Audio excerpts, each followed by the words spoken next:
I just want it to be taken care of. I want justice. Just over 2 years ago, Peyton Grasso lost her leg and nearly lost her life in what investigators believe was a drunk driving accident. The teen was injured after attending a graduation party where she admittedly drank alcohol for the first time and was then driven home by another underage partygoer. While she's forced to live with the consequences of her decision the rest of her life, the driver who caused the accident has never been arrested or charged.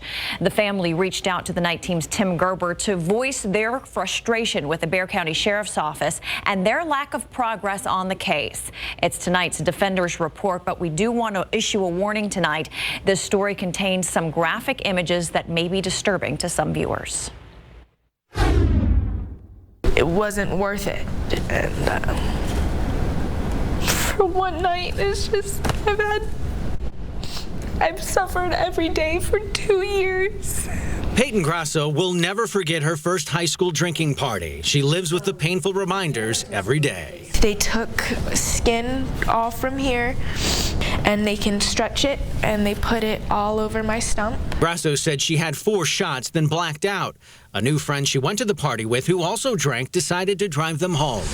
The underage driver lost control of the car on I-35, taking out an exit sign before rolling the car 3 times and hitting a steel utility pole. It took firefighters more than an hour to cut Grasso's mangled body from the wreckage.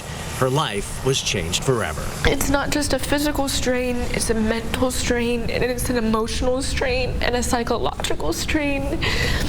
It takes a toll on you. Since the accident, Grasso has tried to turn her bad decision into a learning experience for other teens. In my eyes, I'm here for a reason. I want people to hear my story and see it as a warning. I think she's amazing. Julia Grasso has been by her daughter's side since the accident and through the 17 surgeries that followed. I'm very glad she's still here, but life is much harder. She has also been fighting to get Peyton justice, but the case isn't progressing. I'd like some answers from the sheriff's office. You know, I think it's time to get some answers. We understand. They're frustrated. They want to see justice in this case.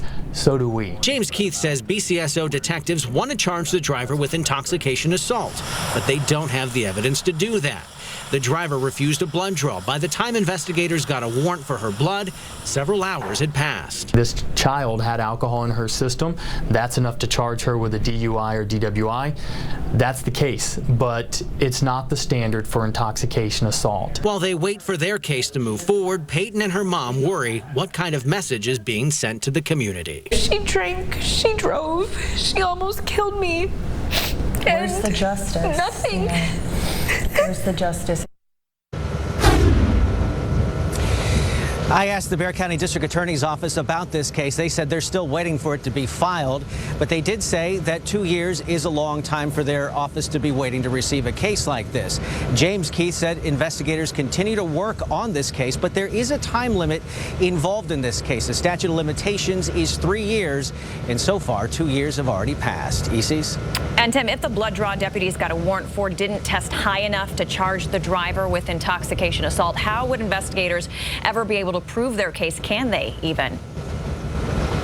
Well, I'm told there was another blood sample that was taken from the driver at the hospital when she first arrived there for treatment after the accident that night, and that would show more likely what was in her system at the time of that accident, or closer to it, rather than the several hours that had passed when they got the blood sample with the warrant. Now, the district attorney's office says that blood sample is admissible in court and could be used as evidence against this driver, but they're waiting for this case to be filed by the Bexar County Sheriff's Office, and until then, they can't move forward on the case. We'll let you know when that happens. For now, reporting live downtown outside the Bexar County Courthouse, Tim Gerber, KSAT 12 News.